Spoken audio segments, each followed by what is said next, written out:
All right, so are you ready to dive into some serious magic today? I am definitely ready. We're going deep into Chapter 6 of Harry Potter and the Sorcerer's Stone, Ah, yes. the journey from platform 9 3/4. A classic. Now, some people might think a whole deep dive on just one chapter is a little much, Right. but trust me, this chapter is like the foundation of the entire series. I agree. It's packed with so much. It sets up everything, and we're going to unpack all of it. That's the plan. So we begin with Harry's last month of the Dursleys. And it's just like this tense waiting game. Oh, He's absolutely. counting down the days until September 1st, literally marking them off on a piece of paper. That's such a great detail. It really shows how desperate he is to get away from them. Right. He's like a prisoner counting down the days till his release. Exactly. He just wants to escape that dreary life and find somewhere he belongs. And then the big day arrives. The departure from Privet Drive. King's Cross Station. It's almost funny how the Dursleys just dump him there, mocking him about platform 9 3/4. I've always thought about that. Wouldn't any kid just panic in that situation? Oh, totally. I mean, Yeah. he's all alone with this heavy trunk and Hedwig. And he's supposed to find a hidden platform. Yeah, it's like a recipe for disaster. But it's also brilliant symbolism, isn't it? Oh, absolutely. That wall between the Muggle world and the magical world. It's like the challenges Harry faces throughout the whole series. Having to navigate both worlds and figure out where he belongs. Exactly. And then thankfully, the Weasleys show up. Oh, thank goodness. There's like a burst of color and energy in this otherwise dull scene. This is Weasley just radiating warmth and those twins already causing mischief. Right. Fred and George. They're a force of nature. They are, and it's such a contrast to the Dursleys, isn't it? Oh, yeah. Night and day. The Weasleys are so open and accepting of magic. They represent the love and acceptance Harry has been craving. Exactly. They show him what a real family looks like. A family that celebrates who he is, magic and all. And then we get to these introductions that change Harry's life.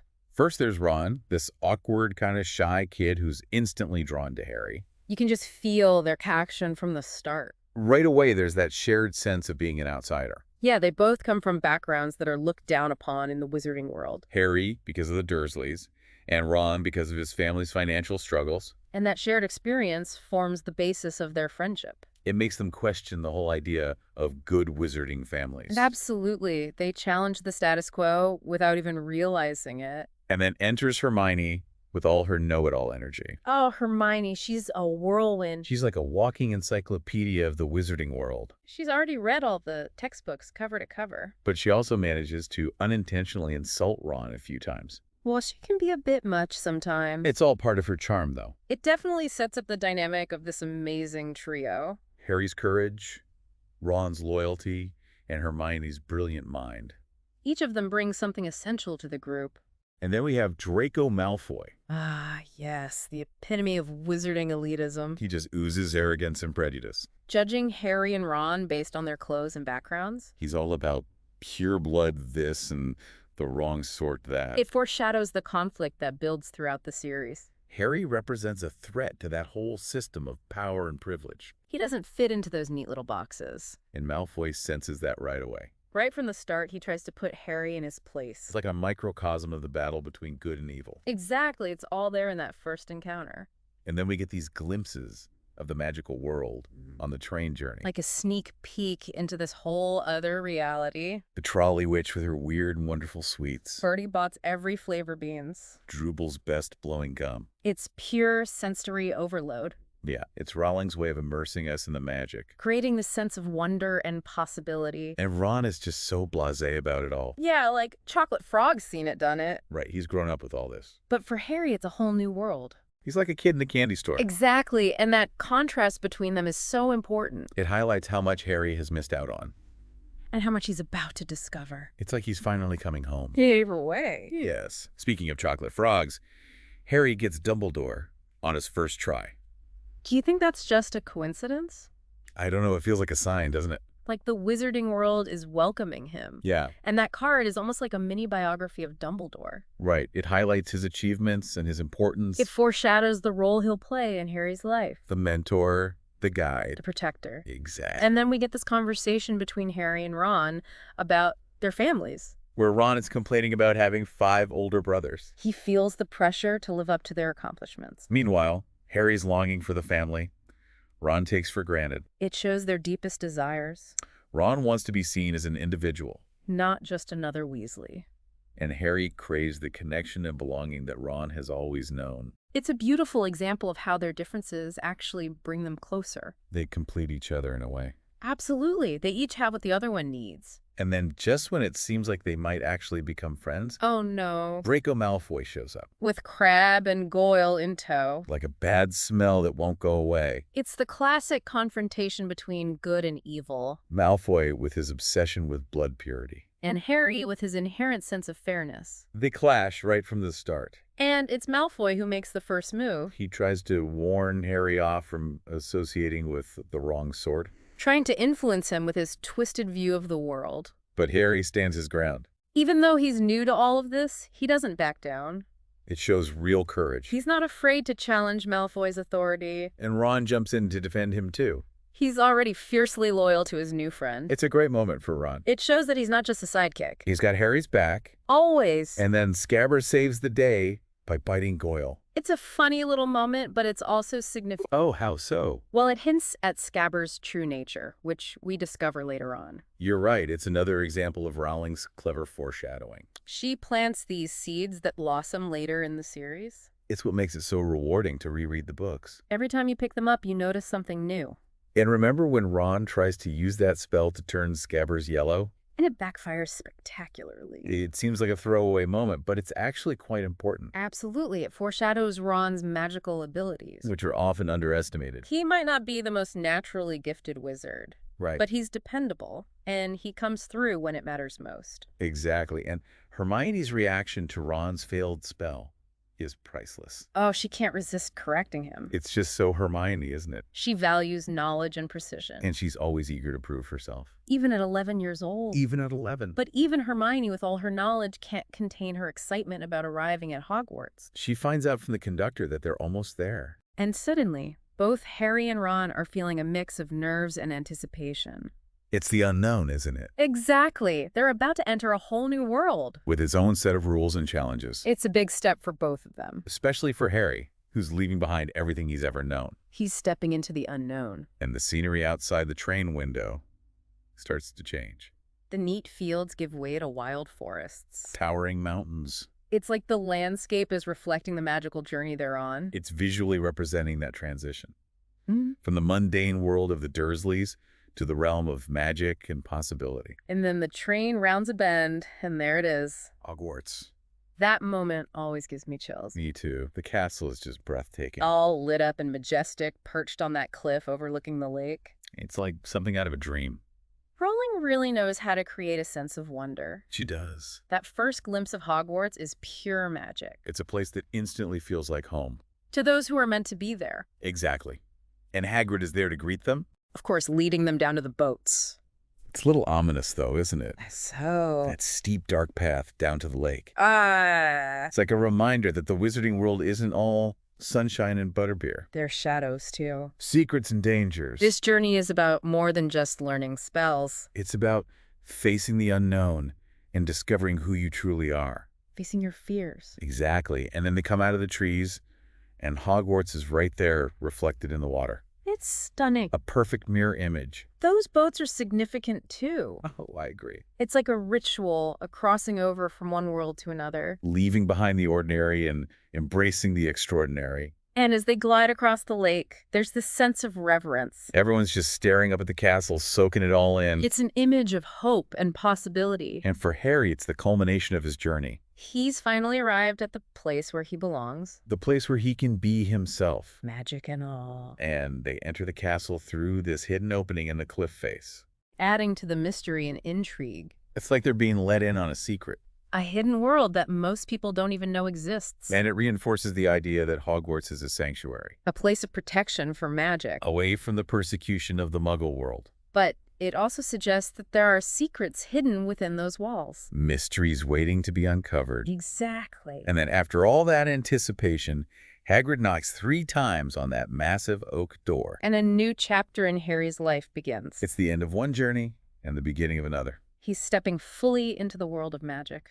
Leaving behind the mundane and embracing the extraordinary, What awaits him inside will shape his destiny. and determine the course of the entire series. But for now, it's a moment of pure possibility. It really is, and you know what I love about this chapter? What's that? It takes us on such a journey of emotions. From anxiety to wonder, From the dread of Harry's last days with the Dursleys, to the pure joy of arriving at Hogwarts. it sets the stage for the whole magical adventure that's about to unfold. And it shows us that even in the midst of darkness, There's always hope. always magic waiting to be discovered. And it all happens in one day. I know, it's incredible, right? This whole journey from Privet Drive to Hogwarts, All in a single day. it really emphasizes how much can change in such a short time. Yeah, like one decision, one encounter can completely alter the course of your life. Exactly. And Harry, at just 11 years old, Makes the choice to embrace this whole other world, he chooses to step into his destiny. to accept who he truly is, It's a powerful message for all of us. whether we have magic or not. Absolutely. And the way Rowling introduces these characters, It's brilliant. in just a few pages,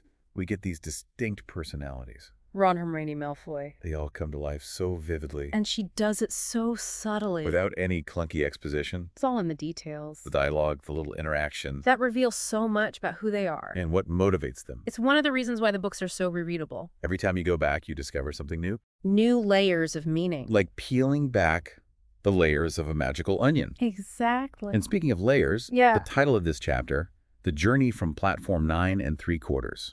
Seems so simple. But it's actually quite profound. It is. On the surface, it's just a description of the physical journey. Right, from King's Cross to Hogwarts. But it also represents the transformation Harry undergoes. It's about leaving behind a world that confined him. And embracing a world of infinite possibility. Exactly. So to sum it all up, Yes. what are your final thoughts on this chapter? This chapter that sets the stage for the whole series. It's a journey that stays with you. Long after you finish the book, I agree. it reminds us that magic exists, Not just in the wizarding world, but in our own lives too. in the everyday moments. It's about finding your people Embracing the unknown. and believing in something bigger than yourself, Choosing to step into your own story. just like Harry does when he walks through that barrier onto platform 9 3/4. Beautifully said.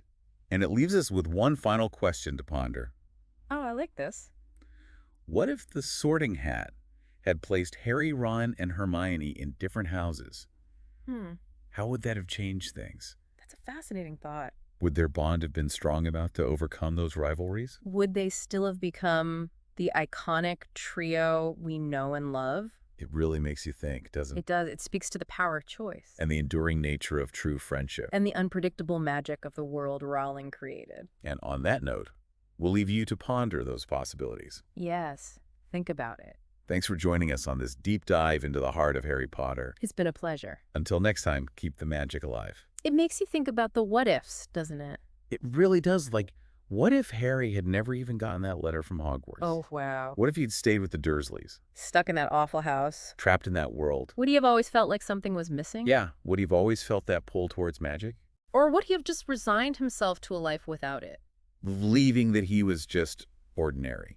It's almost impossible to imagine Harry Potter being ordinary, though, isn't it? It is, but it shows how important this chapter is. This journey. It's not just about getting to Hogwarts. It's about self-discovery. about embracing who you truly are, Harry makes a choice to step into his destiny. to accept his magic. And that's a powerful message for everyone, Absolutely. We all have that potential to choose our own path. to embrace what makes us unique. And I love how Rowling introduces all these characters in this chapter. She does it so well. They're so distinct and memorable. Ron's awkwardness, Hermione's intelligence. Malfoy's pure snobbery. It's all there in just a few pages. And they all come to life so vividly. It's like she doesn't even have to try. It's also effortless. It's subtle, but so effective. The dialogue, the interactions. It reveals so much about each character. It makes you want to keep rereading the books To catch all the nuances. and discover something new each time. It's like peeling back the layers of a magical onion. Exactly. And speaking of layers, Ooh, I sense a metaphor coming. the title of this chapter, The Journey from Platform 9 3/4. What about it? It seems so simple at first glance, Right, just a description of the train ride. but there's so much more to it. I agree. It represents this profound transformation that Harry undergoes. Leaving behind the limitations of the Muggle world. and stepping into a world of magic and possibility. It's a journey we all take in a way. Finding our own platform 9 3/4. Our own place where we truly belong. So to wrap up this deep dive, Yes. what are your final thoughts on this chapter? This incredible chapter. That kicks off the whole Harry Potter saga. It's a chapter that stays with you. Long after you've closed the book. It reminds you that magic is real. It's about finding your tribe. Embracing the unknown. And believing in the power of something bigger than yourself. Choosing your own adventure. Just like Harry does. When he steps onto that platform. And into a world of wonder. It's a beautiful message. It really is. And it inspires you to find your own magic. Absolutely. And on that note, yes, we'll leave you to ponder all the possibilities. The what-ifs and the maybes. Thanks for joining us on this deep dive. Into the heart of the Harry Potter universe. Until next time. Keep the magic alive!